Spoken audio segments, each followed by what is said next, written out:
Nakita niyo ba kayo guys? Anong ibig sabihin yan? Yan ang pag-uusapan natin ngayon. Tara! Okay guys, hindi naman literal na didila tayo sa talampakan ng taong nakakaangat sa atin. Ibig sabihin, ang taong nagigipit kahit sa patalim, kumakapit. Kaya dapat tayo mga tao ay huwag natin hintayin magipit tayo. Baka naman sabihin ng ibang tao dyan na magigipit talaga kami kasi una-una okay guys, magigipit nga talaga dahil minimum lang kami. Di ba? Ganun ang mga katwiran ng mga tao eh. Una-una guys, wala namang sinabi na maluwag tayo pag minimum tayo eh. Ako guys, matagal ako naging minimum at ako lang nagtatrabaho. Pero sinisikap ko na yung formula ng mga mayayamang tao ay sinunod ko. Ano ba yung formula nila? Income minus savings equals expenses. Ano ba yun? Income minus savings equals expenses. Ang ibig sabihin nun guys, tanggalan mo muna ng savings yung iyong income, tsaka mo ngayon gawing expenses. Di ba? Ipagpalagay natin ito ganito Example natin. 1,000, tanggalan mo na 100, so gagastos ka ng 900. Di ba? So sasabihin mo, gipit na yun. Natural, yun lang kita mo eh. At least kahit papaano, may savings ka. Di ba? At kahit papaano, may savings ka. So, hanggang tatagal ng panahon, lalaki yung savings mo kasi naging ugali mo na mag-save. So, yung savings mo, pwede mong hatiin yon. Yung kalahati ay sa emergency fund mo at sa kalahati ay yung tinatawag na for pangsugal sa business. Baka sabihin nyo guys ay ginawa ko ba yan? Imagine nyo guys, ako po ay isang minimum earner at ako lang nagtatrabaho sa pamilya ko. 6 kami. 6 kami. 4 kasi anak ko, 2 kami mag-asawa. Hindi kami maluwag. Halos labas yung dila namin sa gutom noon. At talagang hindi kami makaon. Pati ako, lutang na lutang araw-araw. Pero iniiwasan ko, sinisikap ko na may emergency pa ako kasi yung mga anak ko sakitin. Yun. At least kahit paano nakaraos naman. At hindi naman yumaman. Pero nasasabi kong, hindi na ako tulad nung nasa picture na nakadila dun sa talampakan. Kasi bakit? Self-employed na ako ngayon eh. Hawak ko oras ko, pero hindi mayaman guys Hindi na ako nangangamuhan. Diba? Hindi na ako nangangamuhan. So, nakakakain na ako sa sarili ko na ako ang boss.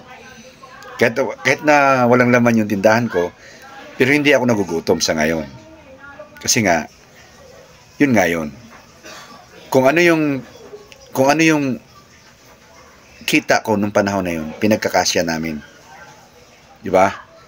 Kunwari, yun nga, sinabi ko, hiniwasan ko magkautang at pinagkakasya namin kung ano yung kita ko.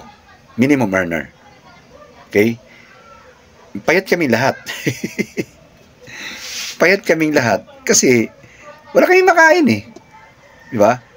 Pero nakakakain naman kami pero walang merinda.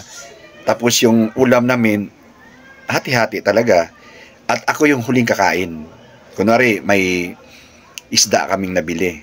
Kaya nga ang tawag sa akin ng mga kasama ko si Boy Bulok. Bakit Boy Bulok? Nagkakaprutas kami pero hinihintay ko muna mabulok yung prutas. Kasi mura yun eh. Tapos, hinihiwa ko yun, tinatanggal ko yung bulok, hinihain ko sa mga bata, na mga anak ko, di, may prutas pa rin.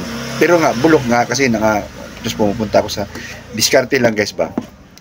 Tapos ngayon, pag, unahin ko muna pakainin yung mga anak ko, kasi mga anak natin, hindi naman alam nila yung hirap eh. So yung mga bandang ulo ng isda, hindi naman kinakain nila yan eh. Bandang tiyan, hindi nila kinakain yan. So akong kakain. So, ginawa ko yon kasi kailangan naming isakripisyo para, pero, pinagyayabang ko, wala akong utang. Hindi ako nangungutang. Minsan, ako ang nagninegosyo ng pautang. O, di ba? Ibang usapan naman yon. Ang ibig kong sabihin lang, naiwasan nating magipit para hindi tayo kumapit sa patalim. Di ba guys? Kung anong meron tayo, yun lang binigay ni Lord eh. Ako tulad ako, hindi naman ako gifted na tao. Hindi ako high value. Tanggap ko yon. Hindi ako high value. Talagang pang minimum lang talaga ako. Pero, sinisikap ko na ito yung kita ko, yun nga, hindi talaga tayo pinintatamad-tamad. Di ba? Nagtatrabaho ako at the same time, nagninegosyo rin ng panahon na nag-iempleyado ako. So, talagang sobrang hirap. Sobrang hirap. At hindi mo malaman kung may katapusan ba yung hirap na mayroon ka. Pero natapos naman din yung hirap. Hindi ko sinabing mayaman ako ngayon guys ha. Ako ay isang self-employed. Ang pitaka ko ay na may pera naman. Kung gusto kong bumili ng prutas, gusto kong bumili ng damit, hindi mamahalin. Pangdivisorya. Ganun pa rin. Practical pa rin ako. Kasi hindi naman ako mayaman ngayon eh. Ang pinagyayabang ko lang ay hindi na ako nangangamuhan. Diba? Yun lang yun. At huwag talaga kalimutang magkaroon ng emergency fund at saka yung savings. Dalawa yung savings natin guys ha. Emergency at saka kasi itong isang savings na meron ka, pwede mo isugal yun sa negosyo kasi ang negosyo hindi naman 100% panalo eh. 99% malulugi ang negosyo. 1% lang yung nagso-show up. Kaya nga yung mga nang 1%, yun yung mga tao madiskarte, matalino, tamad, masipag. Di ba? At kung sa pamilya nyo, 5 kayo at puro naman kayo mga able. Anong able? Lahat ay kaya magtrabaho. Magtrabaho kayong lahat. Hindi yung isa lang. Porket may nagtrabaho ng isang piraso, etong lahat na pamilya ay umaasa rito. Sipain ko kayo kung ako eh. Hindi pwede. Kailangan lahat gagalaw para makaginhawa ng konti. No? So yun lang guys. Yun lang yung gusto kong i-listen doon sa lesson learned doon sa picture na kung ayaw nating dumila doon sa may talampakan, yung talampakan may-ari ng mga successful na tao. Yung dumila doon sa talampakan, tayo yung mga nagigipit, no? Tayo yung mga taong nagigipit. Subukan mong magipit. Kahit ang laki ng dito sa amin, ang dami nagpapautang, ang laki ng tubo. Kinakapitan ng tao yon dahil gipit na eh. So, lalo silang pinapahirapan. Okay guys, pansinin mo yung mga taong nagigipit na. Di ba? Kahit alokin ka ng indecent proposal. Ano yung indecent proposal? Yung mga regarding sa mga, ano mo na, one night stand, ganon. Siyempre guys, mapapapayag ka nun pag kailangan mo. Kailangan mo eh. Kailangan mo yung pera eh. So kung may alok sa'yo na medyo hindi mo gusto sa sarili mo, mapapilitan ka kasi hawak na tayo sa patalim. Kasi nga nangangailangan tayo. So kailangan guys, hindi naman kailangan yumaman eh. Hindi naman kailangan yumaman guys. Kailangan lang hindi lang tayo magipit. So mag-a-adjust siguro tayo. Kunwari may pera tayong 1,000. Tapos, yun na nga, tanggalan mo ng 100. Katagalan, lalaki yung 100 eh. Ngayon, kung may pera ka na, di ba, mag-grab mo yung mga opportunity dadaan sa'yo, lalo na kung mga business opportunity, ang madadagdag sa income natin. Kahit pa paano, di ba, hindi tayo, pagkapos tayo sa pera guys, kontrolado tayo ng ibang tao. Tama yung nasa picture, didila ka talaga sa talampakan. Kasi kapos ka na eh, kailangan mo na eh. Di ba?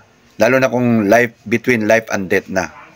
Talagang kakapit ka na. So I hope guys na nagkaroon ng magandang lesson to sa kapwa ko ngayon.